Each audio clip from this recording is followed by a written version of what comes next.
हरे कृष्णा और श्रीमद् भगवत गीता की इस सीरीज में आपका बहुत बहुत स्वागत है। पिछले एपिसोड में हमने देखा भगवान मुक्ति का मार्ग बता रहे हैं अर्जुन को। आज देखेंगे अध्याय 2 के 52वें श्लोक को।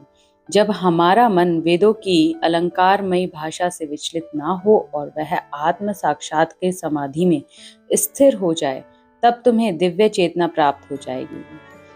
अर्थात जब व्यक्ति पूर्ण कृष्ण भावना भावित होकर कर्म करता है, इसे समाधि बताया गया है। इस अवस्था में कृष्ण से प्राप्त सारे आदेश समझे जा सकते हैं। ऐसे व्यक्ति वेदों और कर्म कांडों को जानने में रुचि नहीं रखता।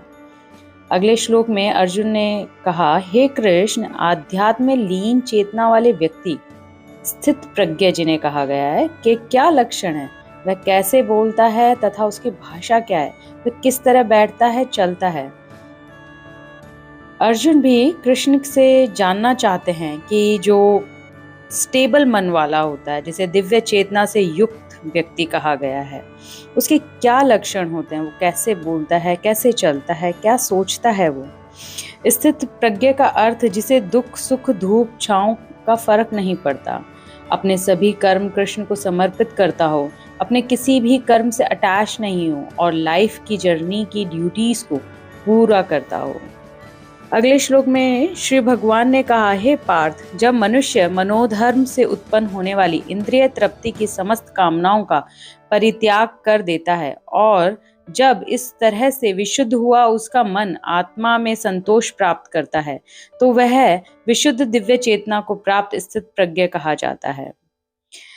व्यक्ति को चाहिए कि मानसिक मन गढ़ंत जो कहानियां उसका दिमाग उत्पन्न करता है, क्योंकि दिमाग जो हमारा मन है वो तो स्टेबल है ही नहीं, उन कामनाओं को त्याग दे जो हमारे मनगढ़ंत हमारे मानसिक दिमाग में चल रही हैं। उन्हें भगवान और अर्जुन क्योंकि दोनों ही जानते हैं कि मन स्थिर नहीं है।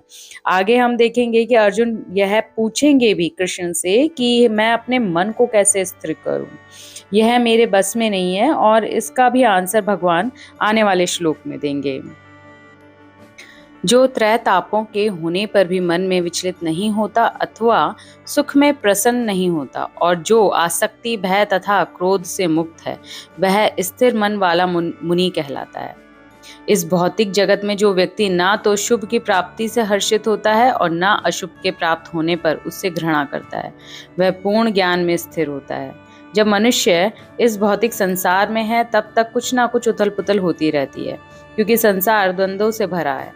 लेकिन जो पूर्ण ज्ञान से स्थिर होता है या जिसका मन स्टेबल होता है या जो कृष्ण भावनामृत में स्थिर रहता है, वह समाधि में रहता है और वह अच्छाई बुराई से अछूता रहता है।